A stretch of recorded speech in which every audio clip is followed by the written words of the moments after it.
बाजारू औरत की वजह से तो तुम मेरी बेइज्जती करा रहा है। एक औरत होके दूसरी औरत को बाजारू बोलते हुए शर्म नहीं आई? अनन्या, भूल जाओ ये मेरे रिश्तेदार हैं। हॉस्पिटल जाना है? हम क्यों जाएंगे हॉस्पिटल? क्योंकि हम पहुंचाएंगे तुम्हें हॉस्पिटल। अनन्या,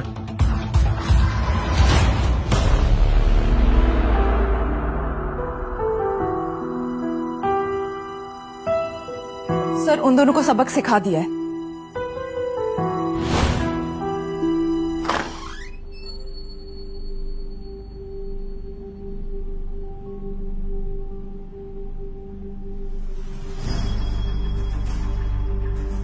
मैम, वो देखिए, वेस्ट दिल्ली के सबसे कामयाब businessman Rakesh Chawla from Chawla industries, Amar Trehan from Trehan group और Kishore Banga from Banga group. Good evening gentleman, how are you? Good evening. मेरे सामने साउथ दिल्ली के इतने बड़े बड़े नाम खड़े एंड आई होप कि आप सब इस नए प्रोजेक्ट में मेरा साथ देंगे। आप जैसे विजनरी सीईओ के साथ कौन नहीं जुड़ना चाहेगा मिस कपूर? आप बेबी साहब के नेटवर्क का हिस्सा है, तो हम सब तो आपके लिए हाजिर हैं। Thank you. आपको हमारा पूरा सपोर्ट गारंटीड है। Thank you so much.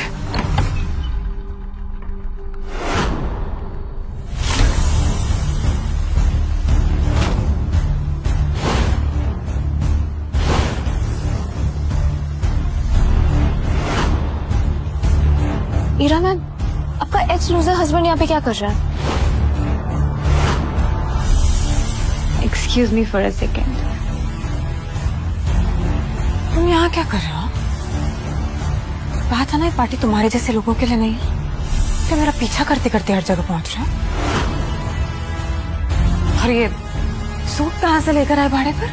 जहां तक मुझे याद है मैंने डिवोर्स पेपर्स पे साइन कर दिया है, तो मैं क्या पहनूं, कहां जाऊं, that's none of your business.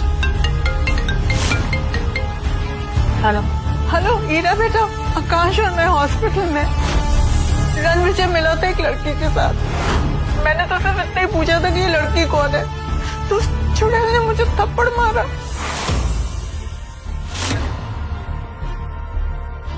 और रणवीर ने आकाश को इतना पीटा कि वो बुरी तरह से घायल हो गया है। तुम्हारी हिम्मत कैसे हुई मेरी माँ और मेरे भाई पर हाथ उठाने की? चिल्लाओ मत। तुमने मुझसे पूछा उन्होंने मेरे साथ क्या किया? तुम्हारे साथ जो भी किया है ना, तुम डिजर्व करते हो। इस तरह के इंसान हो तुम, सिर्फ लोगों को दर्द देना जानते हो ना। तुम जैसा एहसान फरामोश इंसान ना मैंने आज तक नहीं देखा है रणवीर। आई कांट बिलीव कि मैंने तुम जैसे इंसान से शादी की थी। उन्होंने मेरे साथ बदतमीजी की, मेरे साथ जो लड़की थी उसे बुरा भला कहा और मेरी माँ के हीरो का ब्रेसलेट तोड़ दिया। पर तुमने कविता मैम और आकाश सर को हाथ कैसे लगाया? वो ईरा मैम के फैमिली मेंबर्स हैं।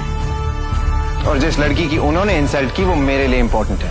वाह, तो मतलब तुम डिवोर्स से अगले ही दिन किसी दूसरी औरत के साथ घूमोगे और फिर तुम मेरे माँ और मेरे भाई पर हाथ भी उठाओगे और फिर तुम बोलोगे कि वो गलत और तुम सही? अगर थोड़ी सी भी शर्म बची है ना रणविजय, तो जाओ और उनसे माफी मांगो। माफी तो उन दोनों को मुझसे मांगनी चाहिए। माफी तो तुम्हें हम सबसे मांगनी चाहिए, अपनी ये मनहूस शक्ल हमें दिखाने की। शर्म बेचकर ये कपड़े लेकर आया। ईरा ने तुझे ऐशो आराम की जिंदगी दी, एक पालतू कुत्ते की तरह शान से रखा। पागल कुत्ते की तरह भौंकना बंद कर। आज तू और ईरा जिस इवेंट पे तैयार होके आए हो वो मेरी वजह से हो रहा है। जाके हरमन से पूछ लो। कॉन्फिडेंस देखिए इस लड़के का, जेब में चवन्नी नहीं है और दाव करने चला है कि जैसे ताजमहल इसने बनवाया है। वाह! चवन्नी छाप नहीं, तेरा बाप हूं मैं, और तुझे तो जूतों की नोक पे नचाऊंगा, तू देख। लगता है मिसेस कपूर का एक्स अपनी मौत को दावत दे रहा है। जब मिस्टर हरमन बेदी को पता चलेगा कि उनका नाम इतनी बदतमीजी से लिया जा रहा है, उसे कुचल कर कचरे की गाड़ी में फेंक देगा। अमर त्रेहान, अमर होने के लिए तैयार हो जा, क्योंकि जो मैं बोलता हूं वो मैं करता हूं। रणविजय, अब एक शब्द और नहीं सुनूंगी मैं। कल थप्पड़ खाकर तुम्हें समझ में नहीं आया क्या? अब क्या धक्के मारकर निकालूंगी तब समझ में आएगा? छतरपुर के हुक्म का नाम लेकर तमाशा करोगे? जमीन पर घुटने के बल बैठकर माफी मांगो अभी।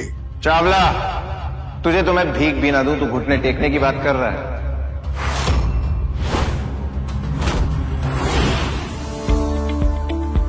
Don't miss what happens next. Download Pocket TV now to watch the full story.